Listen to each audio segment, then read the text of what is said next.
I still remember the day I first saw Cedar Grove Manor. I was 12 years old, riding my bike past the old Victorian mansion on Hampton Hill. Even then, with its peeling paint and overgrown gardens, I knew it was special. Every Sunday afternoon, I'd stop at its rusty gates, imagining how beautiful it could be if someone just gave it a chance. 20 years later, I finally had that chance. After a decade of hard work as an architectural historian and careful saving, I had enough for a down payment. When Cedar Grove went up for sale, I was the first to make an offer. "It's a money pit," my sister Madeline said over dinner at our parents' house. "You're crazy to want that old wreck." I tried to explain my vision. "The original woodwork is intact. The foundation is solid.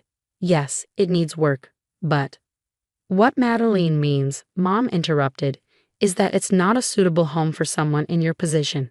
You're single, no children. What do you need all that space for?" Dad nodded in agreement. "It's not practical, Alice. Let someone with a family buy it." Someone like Madeline, they meant. My perfect sister with her perfect husband and 2.5 perfect children. The daughter could follow Dad into law instead of wasting time studying old buildings like me. But I stood firm. My offer was accepted, and I spent every free moment planning the restoration. Every original feature would be preserved, every modern update carefully integrated to maintain the house's historic character. Then came the call that changed everything. "We need to discuss the house," Dad said, his lawyer voice in full effect. "Come over tonight." I arrived to find Madeline already there, sitting in her usual place at the family dinner table. The smile on her face sent warning signals through my mind. "There's been a development," Dad began. "The current owners of Cedar Grove, they're old clients of mine. We've come to an arrangement that benefits everyone." My stomach dropped. "What kind of arrangement?" "Well," Mom beamed, "since Madeline and Jack need more space with a new baby coming and you're still single, we're buying the house," Madeline announced. "Dad worked it out. Isn't it perfect? The kids will have so much room to play." I stared at them, unable to process what I was hearing. But my offer was accepted. "I have a contract." "Had a contract," Dad corrected. "I spoke with George Thompson. He owns the property. Explained the situation. He agreed to void your contract and sell to us instead." "To Madeline," I said numbly. "Same thing, dear," Mom smiled. "We're family after all." But it wasn't the same thing, not even close. I spent months planning the restoration. I protested. "I've researched the history, consulted with preservationists." "Oh, we won't be keeping all that old stuff." Madeline waved her hand dismissively. "Jack's already talked to contractors about modernizing. Open concept, you know. Those old walls have to go." Each word felt like a physical blow. They were going to destroy everything that made Cedar Grove special, everything I had dreamed of preserving. "You can't," I whispered. "Actually," Dad cleared his throat, "we can. The sale's already gone through. Madeline and Jack are the new owners." I looked at him sharply. "That fast?" "How?" "We expedited things," he said smoothly, "given the circumstances." Something in his tone made me pause. Dad was using his courtroom voice, the one that always hid something. "What circumstances?" "Well," Mom jumped in, "Madeline needs the space more than you do. She has a family to think about. And since you're doing so well in your career—" The pause before career spoke volumes about her opinion of my profession. "So you just took it? Just like that?" "Don't be dramatic," Madeline sighed. "We didn't take anything. We bought it fairly." "For how much?" The silence that followed was deafening. "That's not important," Dad said finally. "How much?" Madeline examined her manicure. $1. The room spun. $1. "You bought my dream home for $1. "It's a common practice," Dad began, but I cut him off. "Common practice? To void my legitimate contract and sell a historic property worth millions for $1. "The exact terms are complicated," he said stiffly. "There were other considerations." "Like what?" "That's privileged information between myself and my client."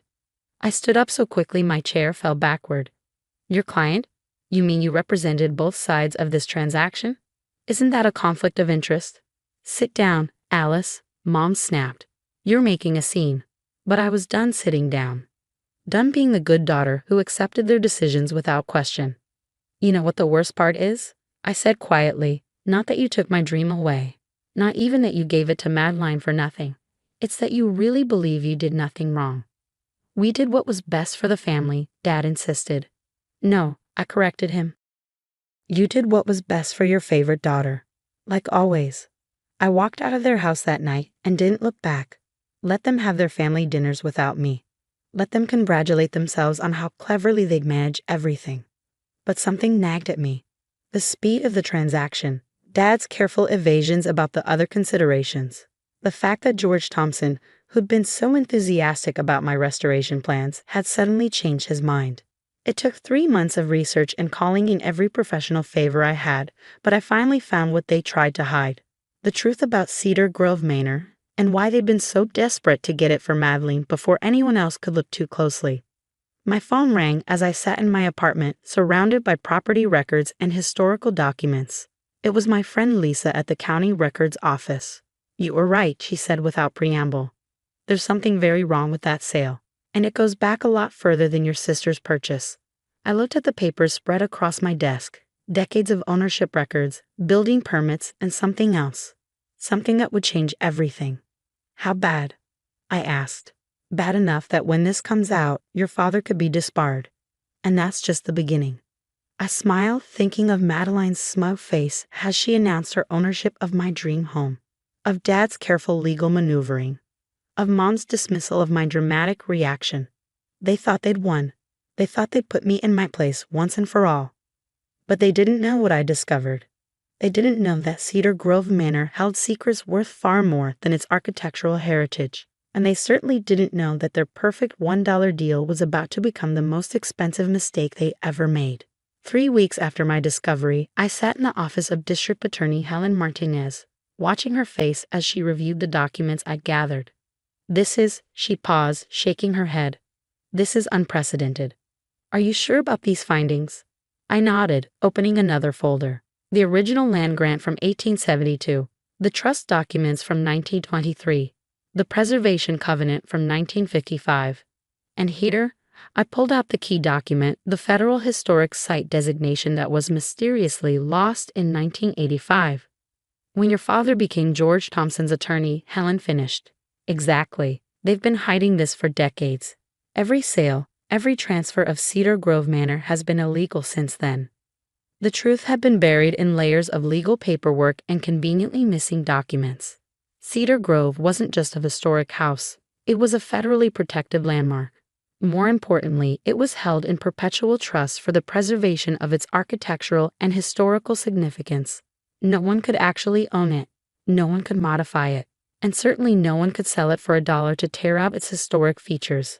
Your father, Helen said carefully, as Mr. Thompson's attorney, would have known all this. Oh, he knew. That's why they rushed Madeline's purchase through before I could dig too deeply. My restoration plans would have drawn attention from preservation societies. Questions would have been asked. Instead, they sold it to your sister, who planned to modernize it, effectively destroying the evidence of its historic status in the process. I smiled grimly, except they didn't count on me being quite so good at my job. Architectural historian, remember, the one they all dismissed as having a useless career? Helen gathered the documents carefully. We'll need statements, witnesses. This goes beyond just your family. There's decades of fraud here, involving multiple parties. I have everything you need, I assured her, including emails between my father and George Thompson discussing how to keep the property's true status hidden. How did you get those? Let's just say Mr. Thompson's grandson owes me a favor. He wasn't happy to learn his grandfather had been lying to him about his inheritance rights for 30 years. The next morning, as I was reviewing more documents in my apartment, my phone exploded with notifications. The story had broken. Historic Cedar Grove Manor Center of FRADD NV Investigation. Local ATJORNEY IC's disbarment over decades-long PROPR2Y CEGME. Federal authorities seize illegally sold historic landmark. Then came the calls. First, Madeline, hysterical. They're making us move out. They've frozen our accounts. What's happening? Then Mom, alternating between tears and threats. What have you done? Your own family?